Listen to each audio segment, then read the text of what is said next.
Hello everyone, তো চলো আজও তোমাদের সাথে শেয়ার করি what I eat in a day. আর এটা অনেকদিন পরে শেয়ার করেছি। তো ফার্স্টেই সকালে খেয়েছিলাম 1 কাপ চা, তারপরে ব্রেকফাস্টে খেয়ে নিয়েছিলাম চাউমিন। আজকে চাউমিনটা এগ ছাড়া, মানে ডিম ছিল না, শুধুমাত্র মটরশুঁটি দিয়ে করেছিলাম, বেশ ভালো লাগছিলো খেতে এটা, জানো তো। তারপরে দুপুরের লাঞ্চে খেয়েছিলাম ভাত আর মাছে মাথা দিয়ে ডাল, আর সাথে ছিল স্যালাড, আলু ভাজা। অনেকদিন পরে আমাদের বাড়িতে এই মাছের মাথা দিয়ে ডালটা হলো, মানে একসাথে না দুটো রিচ খাবার করা হয় না, মাংস যেহেতু হয়েছিল। আর অনেকদিন পরে যদি কোনো রান্না করা হয় না, সেটার টেস্ট যেন আরও বেশি বেড়ে যায়। মানে ডালটার থেকে মনে টেস্টটা অনেকটা বেশি বেড়ে গেছিলো সেই দিনকে। আর এটা পরের দিনও খেয়েছিলাম, যেন আরও ভালো লাগছিলো। আর তার সাথে ছিল চিকেন কষা, চিকেন কষাটাও জাস্ট দারুণ হয়েছিল। আর এই আলুগুলো এত সফট হয় না এখন মাংসতে, ভীষণ সফট ছিল। আর তার সাথে তেল তেলে একটা গ্রেভি ছিল, খুব ভালো লাগছিলো। সাথে ছিল স্যালাডের মধ্যে শসা আর পেঁয়াজ।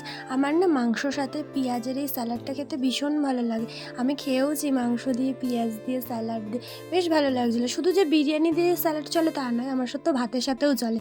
তো যাই হোক, তারপরে শেষ পাতে ছিল চাটনি। তো এই দিয়ে আজকে লাঞ্চ কমপ্লিট করলাম। তো চলো টাটা।